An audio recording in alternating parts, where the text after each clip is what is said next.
Hola, ¿qué tal? ¿Cómo estás? Espero que te la estés pasando bastante bien. Tu servidor José Francisco Martínez López, en esta ocasión, te ayudará a comprender cómo realizar las actividades de la unidad de aprendizaje, planeación y educación financiera personal. Para comprender de una mejor manera cómo se deben de hacer un estado de resultados, un balance y en dado caso hacer un presupuesto, pues qué mejor ejemplo que las finanzas personales. ¿Por qué? Porque es a donde nos pegan los bolsillos y que sabemos nosotros somos sensibles a las utilidades o las pérdidas de las actividades que realicemos. Veamos entonces a qué actividades nos referimos. En principio, tenemos que checar si tenemos una utilidad o pérdida en las finanzas personales. ¿Y eso cómo lo hacemos? Pues comparando nuestros ingresos contra las erogaciones que vamos realizando. Es decir, vamos a determinar si hay una utilidad o una pérdida. Tengo más ingresos que erogaciones, hay una utilidad. Tengo más erogaciones que ingresos, tenemos una pérdida.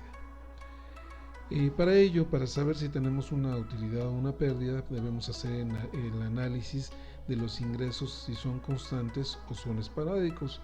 En este caso, nosotros estamos viendo un análisis de una persona que dividió primero en 3 semanas, o está haciendo el análisis de las 3 semanas, los datos históricos que él ha estado manejando, cuáles son sus ingresos constantes, que pueden ser salarios, puede ser que tal vez tenga una beca, tiene honorarios, y esos serían los ingresos constantes. Y los esporádicos, probablemente de vez en cuando haga una venta de garage o se dedique a arreglar jardines una vez al mes, o cada vez que haya oportunidad. De hecho, sería cada vez que tenga una oportunidad, porque son ingresos esporádicos. Y ya con eso vamos totalizando nuestros ingresos: 2.500, 3.000, 3.750.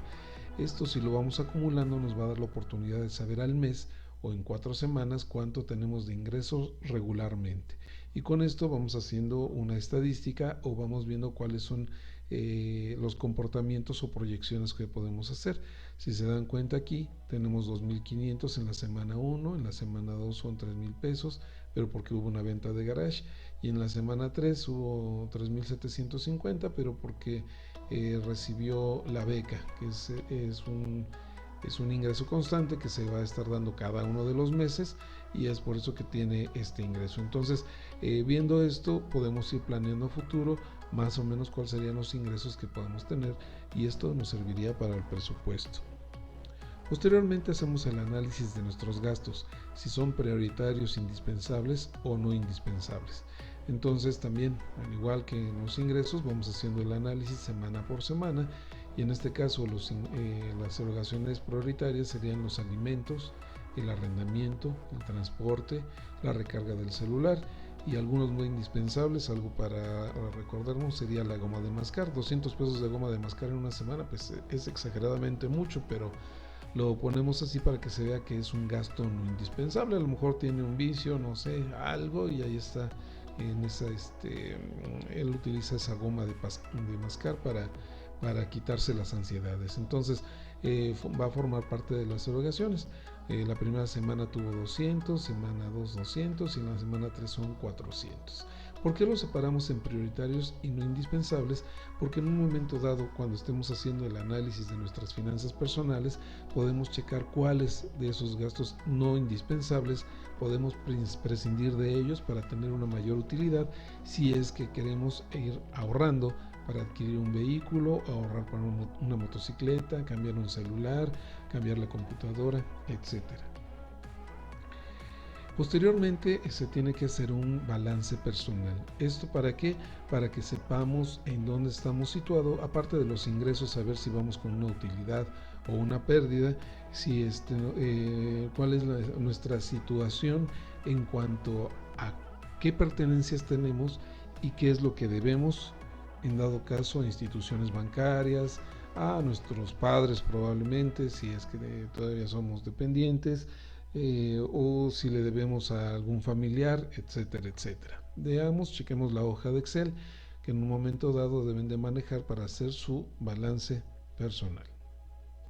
Bien, un balance personal se refiere a la comparación que vamos a hacer de las cosas que son de mi propiedad y las deudas que yo tengo. En este caso, en el ejemplo que estamos manejando aquí, esos activos de mi propiedad o mis propiedades los vamos a separar en activos de fácil realización y en activos de lenta realización. ¿Cuáles son los de fácil realización? Hablamos de dinero en efectivo, el que podemos tener ahí guardado en el colchón o en algún lugar secreto de la casa, el dinero en la cuenta bancaria, dinero en una cuenta de inversión o de ahorro y dinero que me deben, ¿sale? Y obviamente que es dinero que sé que me deben y que me van a pagar. Esos serían mis pertenencias o activos de fácil realización. Los activos de lenta realización, estaríamos hablando de mi propiedad, que tenga yo un inmueble, puede ser una casa o departamento, tenga un auto, tenga computadora, tenga mobiliario y equipo en general. Entonces esas son mis pertenencias que se considerarían como de lenta realización. Todo eso lo sumo y es mi total del activo, que serían en este caso 100,000 pesos, y lo voy a comparar contra las deudas que yo tengo, que también se conocen como pasivos, y también lo vamos a dividir en dos. En el caso de estos pasivos o deudas, son de rápida exigibilidad o deudas a largo plazo. ¿Cuáles son las de rápida exigibilidad? Hablamos de tarjetas de crédito, préstamos de bancos, préstamo de familiares y amigos, que obviamente voy a pagar, y esos serían mis deudas. Y estamos hablando de deudas de rápida exigibilidad. Y las deudas a largo plazo, pues en este caso sería la deuda que tuve que contratar para adquirir mi casa o mi departamento, y la deuda que obtuve para mi préstamo automotriz. La diferencia entre los activos y mis pasivos lo consideraríamos como patrimonio. ¿Y a qué se referiría ese patrimonio? Se refiere a de lo que yo tengo, lo que realmente sería mío. En este caso, haciendo este balance, propiedades que tengo son 100,000, pero de las cuales yo debo 80,000 pesos. Mi patrimonio es de 20,000. Aquí solamente para cuadrar tenemos que sumar a los 80 estos 20,000 de patrimonio, y ahí nos checan nuestros activos contra nuestro pasivo y patrimonio. Este es el balance general que debemos de realizar para efectos personales. Ahora bien, ¿qué es un presupuesto? Recordemos que un presupuesto se refiere a una cantidad que yo estoy determinando para el futuro, bien sea que sean ingresos o cantidades que correspondan a mis erogaciones. ¿Y eso de dónde lo vamos a obtener? Como lo habíamos visto en la presentación, como lo estábamos viendo en la presentación, pues nosotros vamos a sacar los datos de estas hojas. ¿Okay? De las hojas que tenemos aquí de ingresos y de erogaciones. Con eso nosotros podemos ir haciendo las proyecciones. Si hacemos esto para un mes, ya sabemos que en un mes más o menos cuánto va a ser de nuestros ingresos. Si aquí sumamos 2,500, 3,000, 3,750, probablemente al final del mes nuestro ingreso sea de unos 12,000 pesos. Entonces ya sabemos que cada mes estamos obteniendo ingresos de 12,000. Si yo considero esta otra tablita, son 6,000, estamos hablando de 6,580 pesos.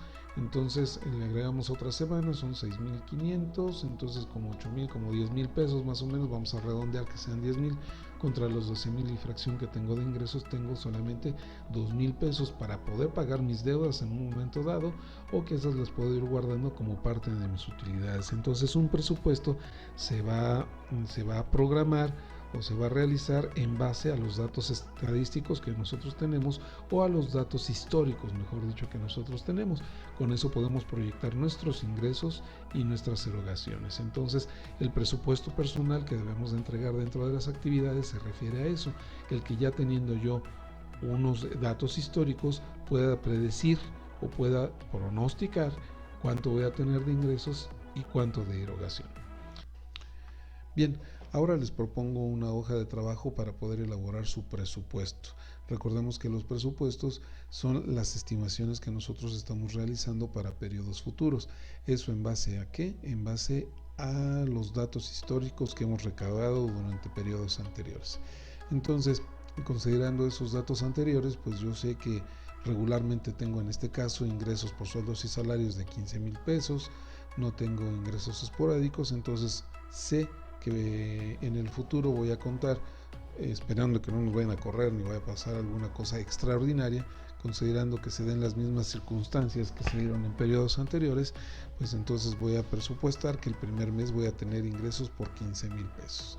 Posteriormente voy a hacer mi análisis de los gastos o erogaciones que serían prioritarios e indispensables, como en el caso de alimentos, o no prioritarios, como una goma de mascar o gomas de mascar. Entonces hago la sumatoria de esas erogaciones y con eso voy a hacer mi comparación entre ingresos y deducciones, o en este caso entre erogaciones, para saber cuánto tengo de dinero disponible. En este caso mi dinero disponible, es decir, ingresos menos mis erogaciones, es una cantidad que todavía puedo disponer de ella para aplicarlo en alguna otra circunstancia, bien sea que sea un ahorro o que pague mis mensualidades. Ya que determiné esta utilidad o dinero disponible, lo voy a comparar o lo voy a disminuir en la mensualidad que yo tenga de la casa habitación, de la mensualidad del auto, la mensualidad del crédito bancario o algún otro compromiso que deba de pagar. Lo voy disminuyendo y con eso me va a quedar el dinero remanente, que pudiera yo utilizarlo como un ahorro y aprovecharlo a lo mejor en otra circunstancia. Entonces esto es un ejemplo de un presupuesto personal que se les propone para que elaboren en sus actividades de la unidad de aprendizaje. Gracias.